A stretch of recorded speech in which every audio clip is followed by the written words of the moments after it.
we doing? This is the second time in my educational career I've had to stop class to do that. All right. Any questions about anything at all? Of course, class-related or silly science questions before we begin?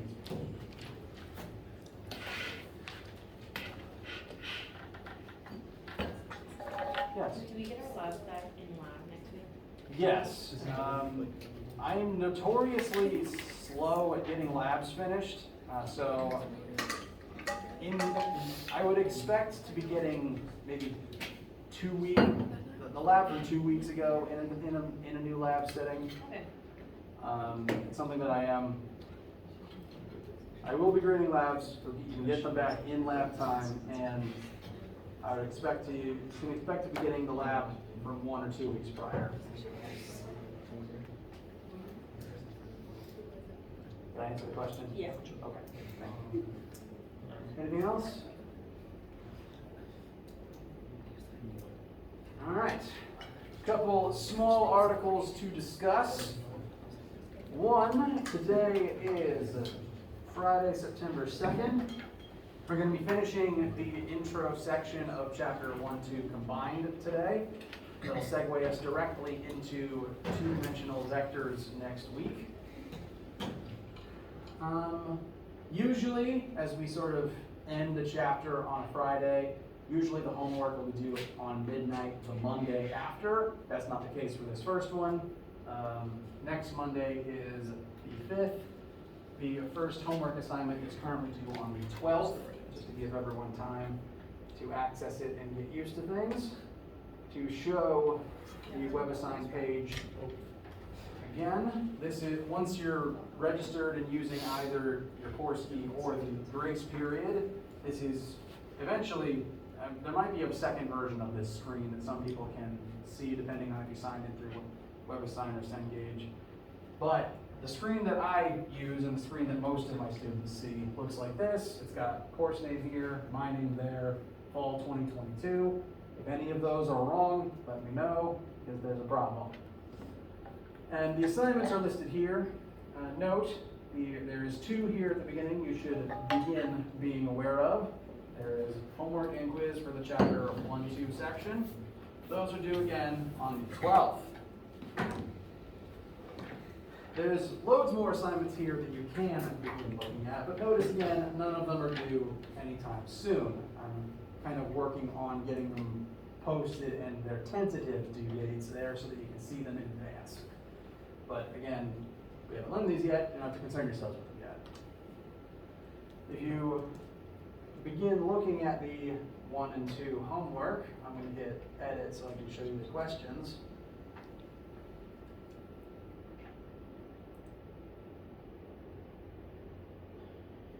Format will look something like this, however, yours won't show the answers.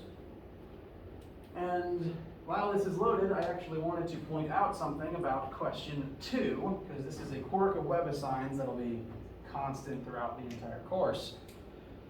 Question 2 is asking about a very big number, namely the speed of light in both meters per second and miles per hour. And as a result, the answer is going to be a very big number, and WebAssign has a specific way that it tends to process very big numbers.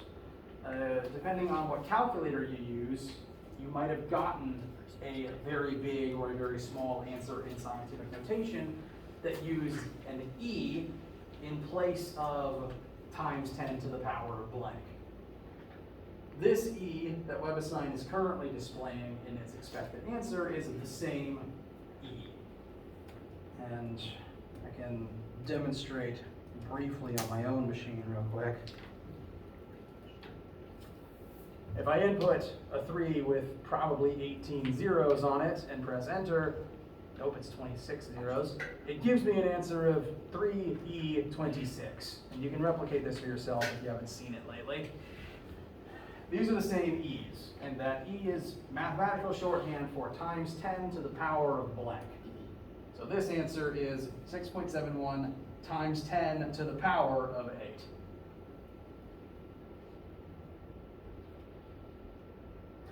So when you're inputting answers into WebAssign, the answer would logically be in scientific notation because it's very big or very small.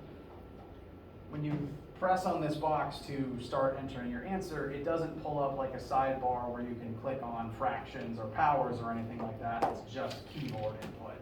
And the keyboard input that works best for this would just be using E in place of times 10 into the power symbol. Now, you don't have to include a positive sign and a 0 on front. That's just the machine talking.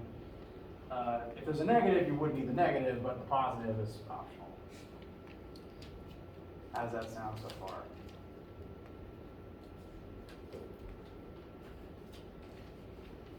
Okay. Optionally, you could just write out the long form of the number if you wanted to, but depending on how many zeros that is, this might be a better use of your time. As a reminder with homeworks, there is no penalty for getting things wrong and retrying. The whole point is free practice. This homework assignment did launch with some slightly incorrect settings that may have docked you again, this was the incorrect setting, may have docked you points for getting something wrong and retrying. I have since changed those settings to the correct ones. If after I made that change, you're still displaying subtracted points on a correct answer that it took you a few tries to get, let me know and I will fix it. Similarly, this thing's a computer. It's dumb and it gets things wrong sometimes. If you're working on something and you're certain you've got the right answer, but it's not agreeing with you, let me know. I can check. Sometimes it makes mistakes. I'll make sure you get your points. Questions, concerns, vague feelings, etc.?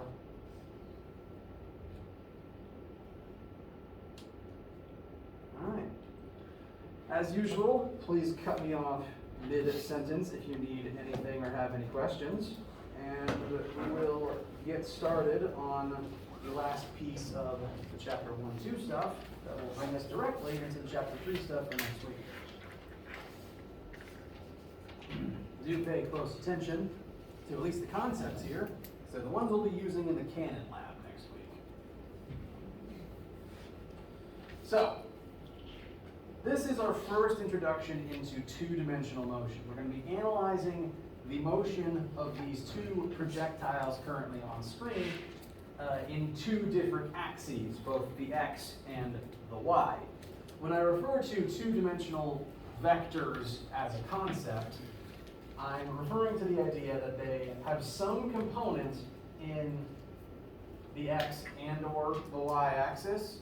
In the case of these objects moving in this kind of a freeze frame video, well, frame by frame viewing of the recording of these objects falling, we're going to analyze their velocity and acceleration in the x and y axes separately from one another to kind of get used to the idea of analyzing vectors in this way, or motion in this way.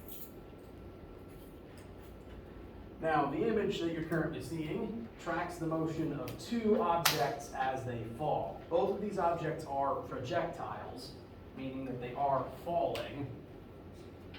By definition, in order to be falling,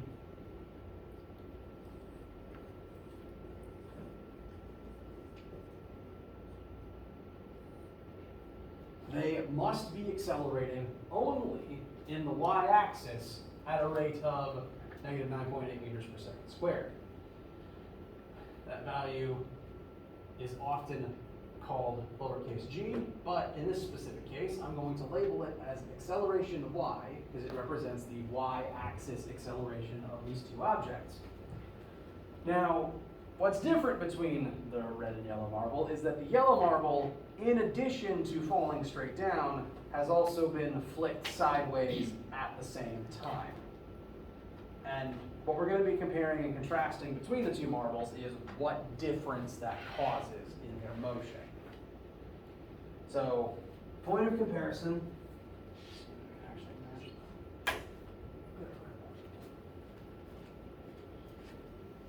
Red marble and yellow marble.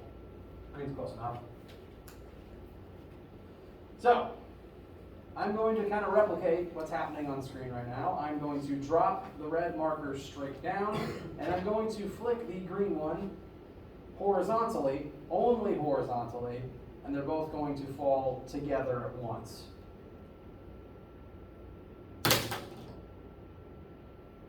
Ignoring the tape dispenser, they hit the table at the same time. Approximately, yeah, to at least the extent that a human can try to do this.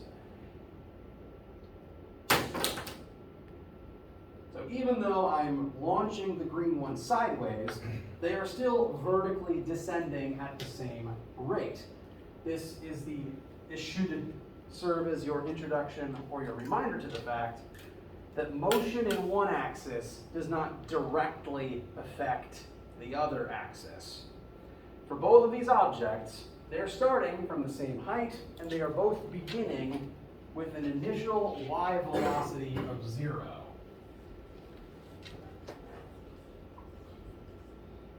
The initial component of their y velocity is 0.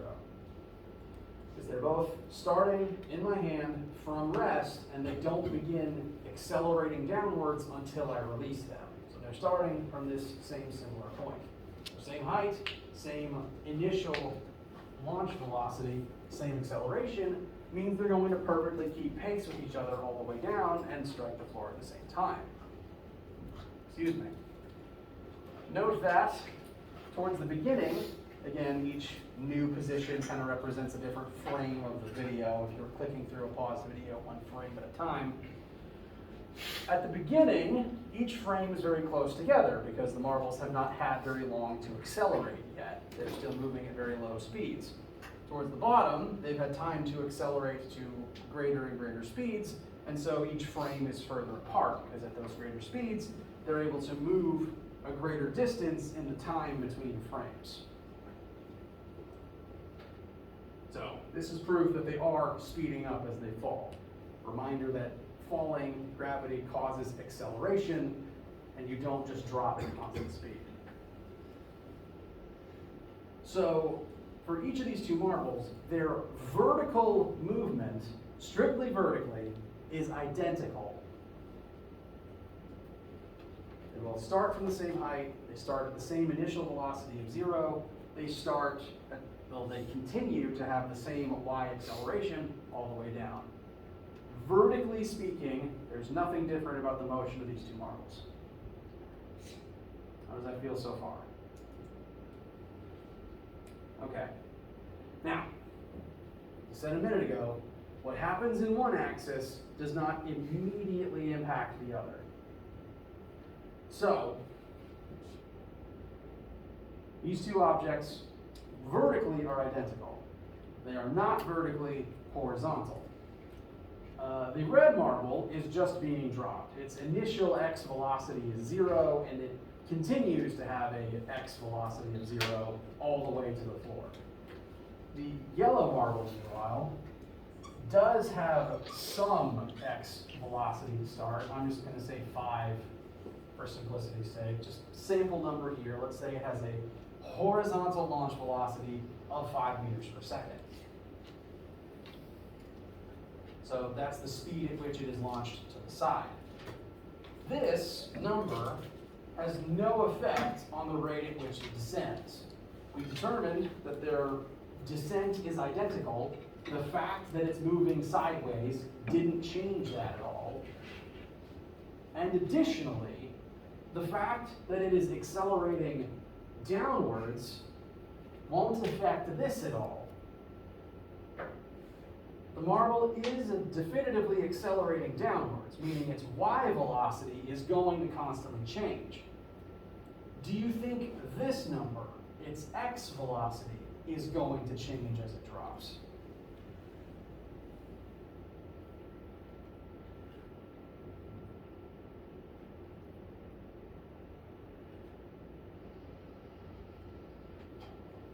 A myriad of very subtle head nods and head shakes. So, the definition of falling is that this is your acceleration. If you're falling, this has to be your acceleration. And if this is your only acceleration,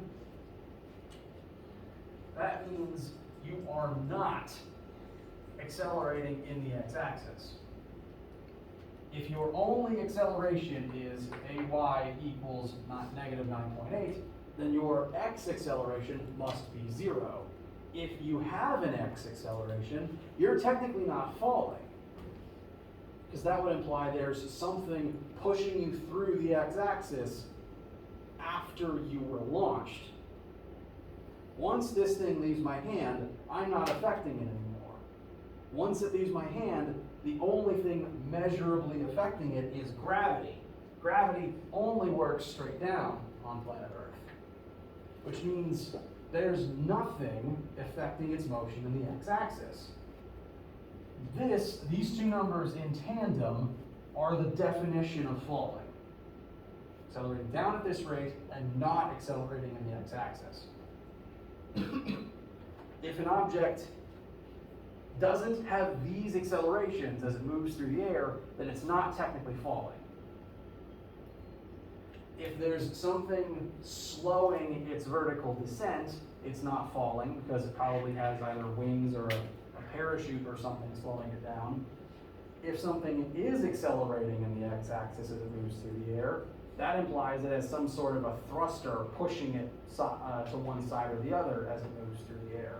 Which again, that's not gravity, that's not falling, it's flying or possibly falling with style. I've made that joke already. Which means, since the x acceleration is 0, until this thing hits the floor and the floor forces it to change, its x velocity remains the same. It will remain at the same constant horizontal speed until the floor stops it. And we can verify that looking at this freeze frame video. It's a little harder to tell how far spaced apart the yellow marble is horizontally speaking, because it's moving down vertically at the same time. So each position is just automatically further apart than the last pair. But if I add in these guidelines, it makes it easier to see that each frame, horizontally speaking, is the same distance apart. Does this help visualize that fact? Each of these frames, strictly horizontally speaking, is the same distance apart, which implies that it's moving the same horizontal distance every single time frame, which means horizontally it must be moving at the same rate. Its horizontal velocity isn't changing. The weird trick to 2D motion is the two axes have nothing to do with each other. It's one question that involves vertical movement and horizontal movement at the same time. The only commonality, the only intersection between the two axes is time, since that's not a vector. The time you have to fall is the same time you have to move sideways. That's not x or y, that's the one variable that's the same between the two.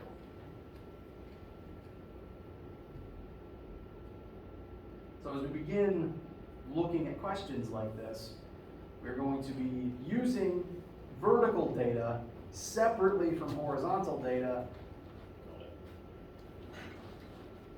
It might be stuck on the tape.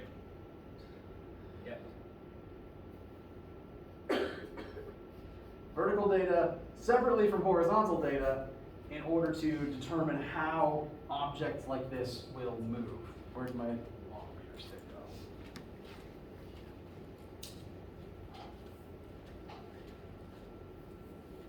You go back to bed now.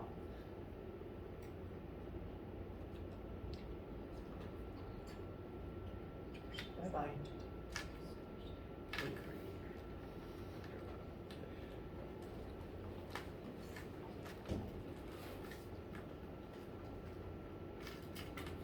This isn't going to work.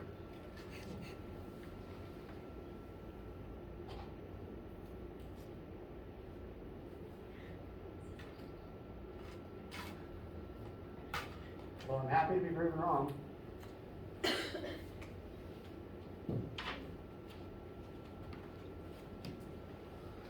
Questions?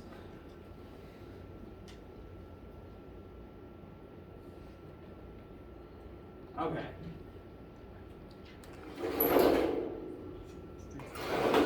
Now, the vocab word that I'm going to use to refer to this sort of motion is projectile motion, because this is literally the motion of a projectile. Projectile is just the word for any object that is falling, basically. As long as it is specifically falling and these accelerations apply to it, then it counts as a projectile, and that does include jumping humans. Again, if it's not falling for any reason, it's not a projectile, then it's a missile.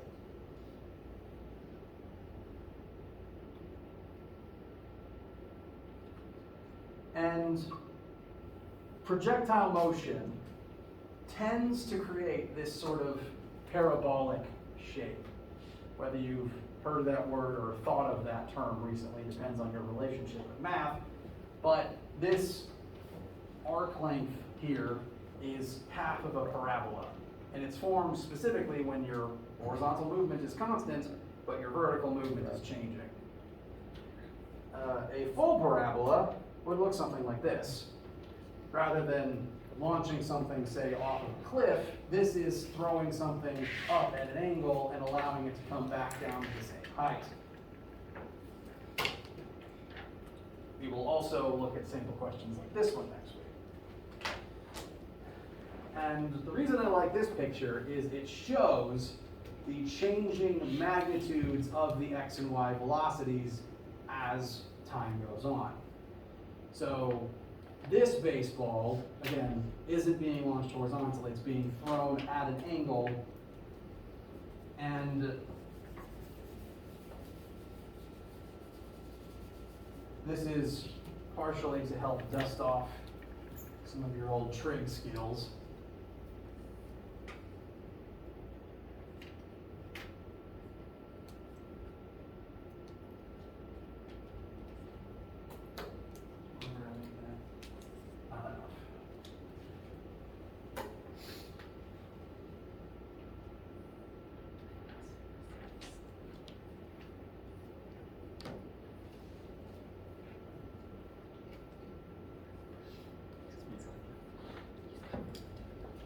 When you launch something at an angle, this, let's just say you're really good at pitching, you just have the muscle memory down for launching at 1 meter per second. You can choose to do that at any angle, and in this case, you're just choosing to do it at 45. So your launch trajectory at the beginning here is 1 meter per second at 45 degrees. When you launch like this 1 meter per second is not completely in either axis. It's being split into an x component and a y component, which we can represent trigonometrically using a right triangle. The legs of the triangle represent the portion of this vector that exists in each axis. And that is shown on this particular drawing here. The dark red arrow represents that total trajectory, the speed at which you're launched on the angle. And the fainter arrows represent the vector components of that particular triangle. It draws them all on one point here, but you could redraw it to look like a whole right triangle. And notice, as the ball rises through the air, that vertical component shrinks until you reach the apex, because as you're rising, you're still accelerating downwards as long as you're falling. So that vertical piece shrinks until you hit your apex. And at that apex, we mentioned last time, at that brief moment where you're at your highest point, your vertical velocity is temporarily zero, because you had a positive upward velocity, which decreases all the way to zero as you hit your highest point, and then every second after that, gravity keeps pulling you downwards, accelerating you downwards, and your velocity continues to increase, but towards the ground this time. So that vertical piece constantly changes while accelerating. The horizontal piece, though, remains the same, because again, there is no horizontal acceleration as long as you're falling, as long as you are a projectile. So that piece remains the same. And at the apex, that's the only piece left. So at that split second, you are not moving up or down, but you are still moving sideways. And this continues until you hit the ground, or a baseball mitt, or someone's face.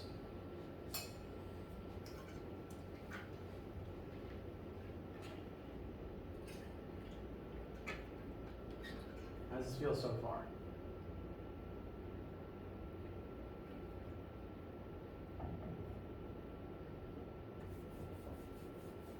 Okay.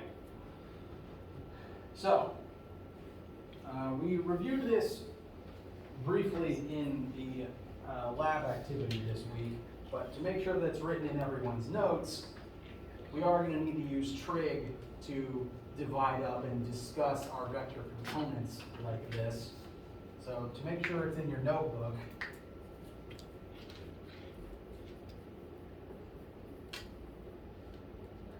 SOHCAHTOA can help us describe the relationships between all the angles of this triangle and the legs of this triangle. From the perspective of the one angle that I've labeled here, this 45-degree angle, the sine part of the mnemonic tells us that the sine of our starting angle, 45 degrees, will be equal to the leg opposite it, that's the leg that isn't touching it, divided by the triangle's hypotenuse. The hypotenuse is the slanted line. So sine on 45 degrees will equal the y leg of this triangle over 1. Similarly, if we use cosine instead, cosine acting on 45 will be the x leg, because that's the adjacent leg. A stands for adjacent, and adjacent is the leg touching the angle that isn't the hypotenuse. Hypotenuse is always h. The other leg touching the angle that isn't the hypotenuse is the adjacent leg. The hypotenuse is never the adjacent leg. It is always hypotenuse. And lastly, while not useful in this situation, the tangent equation is tangent of our angle equals the opposite leg divided by the adjacent leg, which will be useful sometimes, just not in this case since we don't have VIY or VIX yet.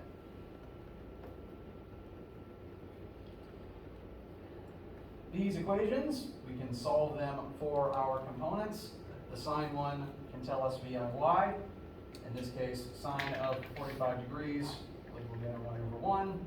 Multiply both sides by 1 for all that does. And you should get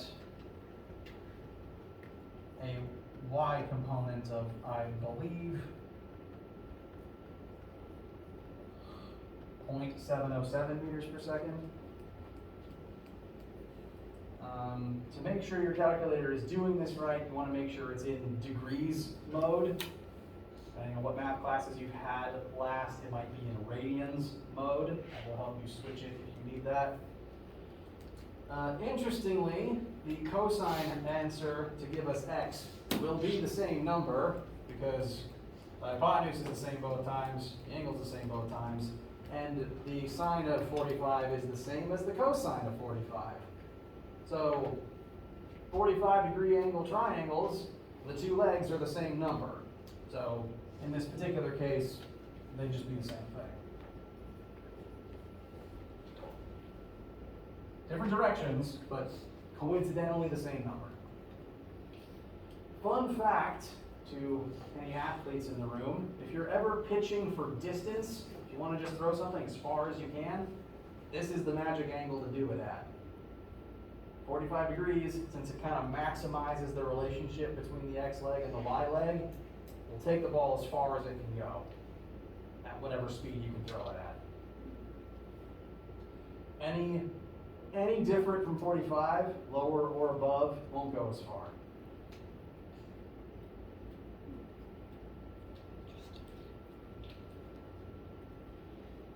Questions about any of that so far? All right. Additional calculator review, I suppose. Let's say hypothetically you didn't know the angle, but maybe you knew the sides instead, and you needed to try to use this to figure out what the angle was. If I pull the angle out and leave all the letters in place, sine theta equals opposite over hypotenuse. If you want to solve for theta, you have to undo the sine function that's attached to it first. And sine isn't like, times 2, where you can just send it over to the other side. It's an operator like squared or square root. You have to undo it by performing the inverse. So if it was squared, you'd take the square root of both sides. In the case of sine, the inverse function of sine is appropriately named inverse sine. It's literally just sine to the power of -1. At least that's what it looks like.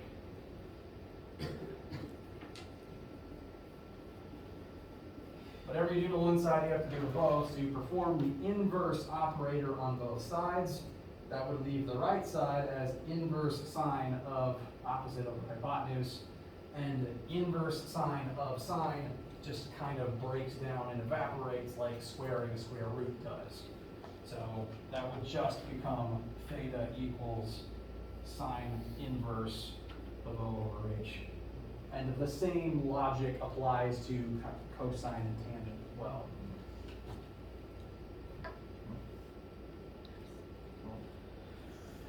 Now, a scientific calculator is required for this particular course. Doesn't have to be a Texas Instrument graphing calculator, but it does need sine, cosine, and tangent buttons on it. And typically, your model may vary, the secondary function of all of those buttons is that inverse function. So if you look at yours and you see the sine button, the extra label above it should be inverse sine. Models will vary though, so if you're having trouble finding buttons like that, please let me know. And by the time we have our first test, you will need a calculator with these functions that isn't your phone. Cool?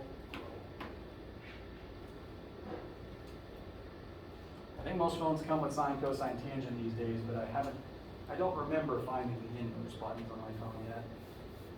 At least not on the app, the calculator app that came installed on it. Okay. We're nearing the end. So what I'm going to do for the last thing is just kind of step you through the type of problem we're going to do next week, just to set up the logic in your mind and let it congeal over the weekend, I guess.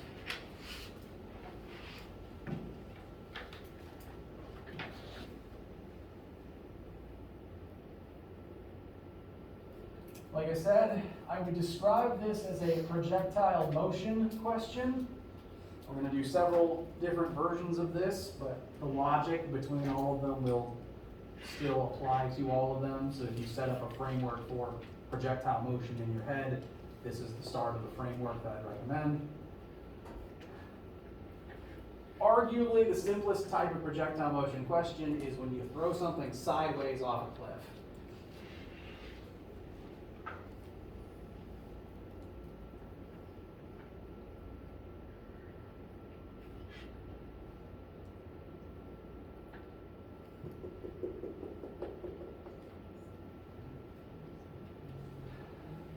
And when you do this, launch something sideways off of a cliff, the ball will fly away from the cliff edge, it will descend to the bottom, and it will strike the ground some horizontal distance away from the cliff edge that you were standing on. They'll set up the logic framework for how we will describe this. We're going to launch the ball at 21 meters per second, only sideways. We're not pitching for distance. We're just pitching for top speed straight out. cliff is 9 meters up from the bottom. First thing, what is the initial X and Y velocity of the ball?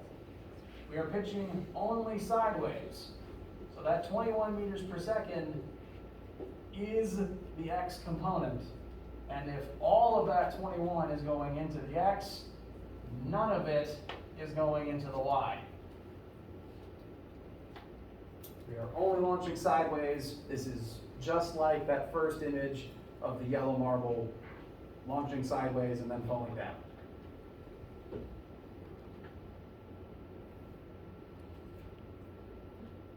When looking at, as we begin to work 2D motion questions like this, I'm going to try to help you work on the habit of listing specifically as many variables as you can with specifying what axis they're in.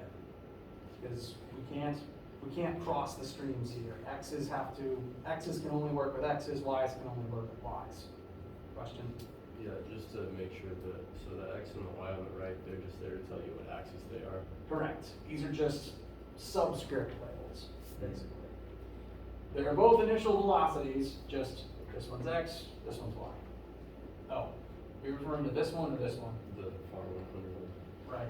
This is an old shorthand of mine just to show y-axis vector, y-axis vector.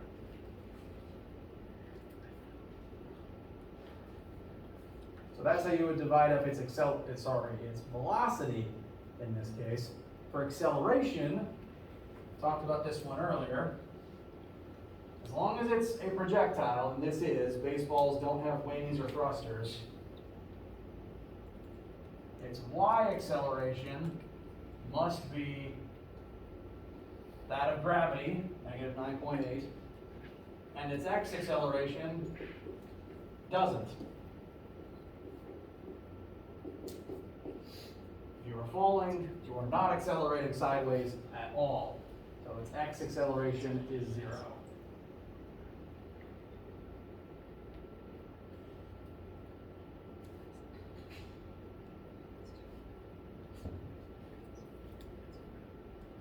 Any questions about the vector splits there so far?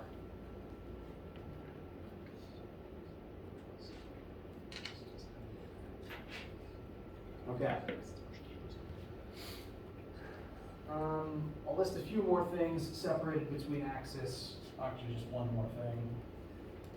We're eventually going to find out how far this ball launches. We don't know how far it's going in the X yet. It's going to be one of the two things we solve for. We do know where it's going to go in the y-axis, though. It's going to descend 9 meters beneath where it started. We're beginning on a cliff face 9 meters in the air. As the ball falls and goes down to the bottom, it's going to end up 9 meters below where it started. So the magnitude of its displacement is 9. And the sign that would go on it is negative, because again, it's falling down, and down is the direction of gravity. I've set that as negative.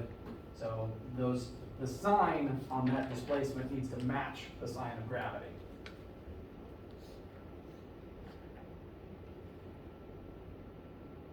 So we do know y displacement. We don't know x displacement yet. We also don't know time yet. We'll find in a second.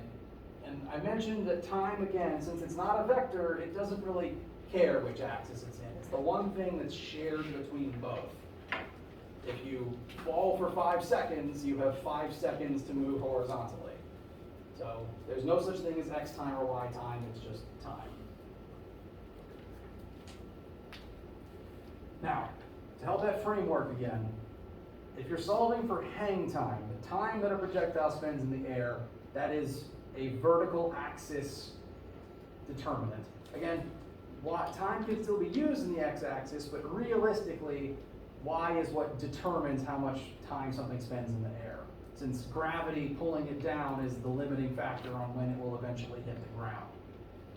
If you want something to stay in the air longer, you either need to drop it from higher up, or you need to launch it upwards. All of those things are vertical, and so in general, when looking at how much time will pass before something hits the ground, it's usually a good idea to investigate that using y-axis variables. For example, since we are accelerating downwards, I'm going to look at this using, formula number 3.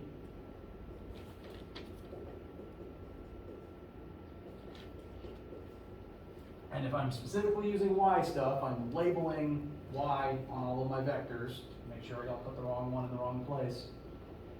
Formula 3, we're displacing while we accelerate down over some amount of time. And I already know for a fact that we know everything in this formula except for time. We can solve for time.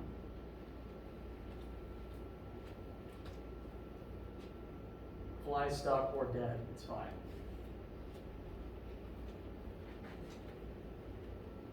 I'm only concerned because it's a horse fly and you can hear it when it thumps on the ceiling.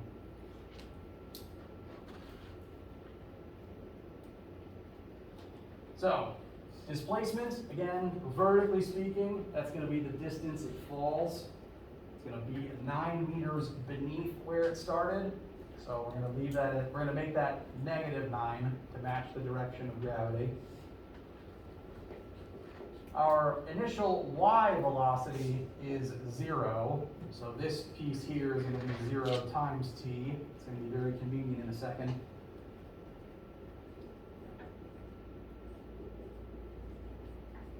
We do know acceleration, and t is what we're solving for. Now, I did mention quadratics would come up. Thankfully, we can kind of use a cheat code to avoid it this time too, because the b variable is now 0, and that's actually just going to kind of get rid of one of the t's completely. So actually, you can avoid the quadratic formula if a or b or c is 0. So VIY is 0, that means this t is just going to vanish, which means we don't have to worry about there being t's in more than one place.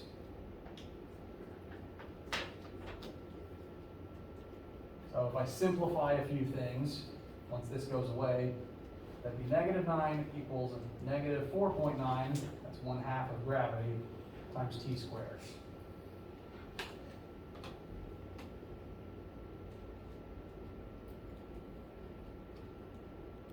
Now again, I'm very insistent on that negative on the 9 because it has to match the direction of gravity.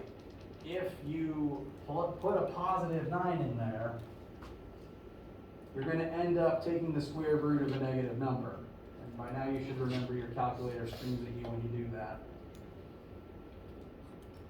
Mathematically, it would still work if you made both gravity and displacement positive, if you just decided down as positive, but it's still the same logic as this version because they point in the same direction. That's the important part. It only breaks if you flip one of them when you're not supposed to. Divide both sides by 4.9. My recollection is that would be 1.83 equals t squared. T then should be about 1.36 seconds.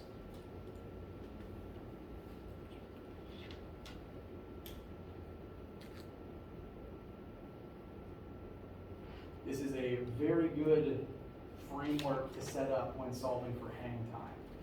Really, this is one of the two ways hang time would ever be calculated. It's either through this method, or the reverse way would be if you know how far it went in the horizontal axis, then you could use the horizontal way, but this is the way that it'll come up most often. And this is what we're actually going to be doing in lab next week with the marble cannons, because at least part of the lab will involve launching marbles horizontally off of the table, seeing where they land, calculating hang time, calculating launch speed from that information.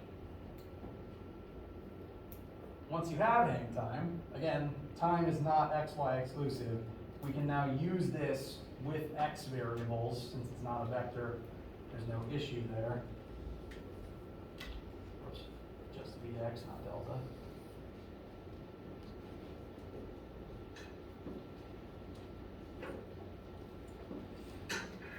Since we're not accelerating in the x-axis, this Formula 1 will still work, because again, this one works as long as you're not accelerating, and in the x, we aren't.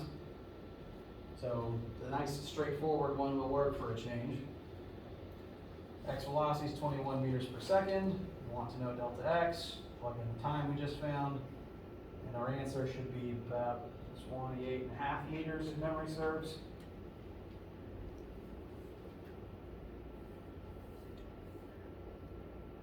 And that's for the bottom question. Yes, that is for how far away from the base of the cliff the ball hits the ground. The word for how far horizontally something is launched is range. So time in the air is hang time, horizontal distance traveled is range.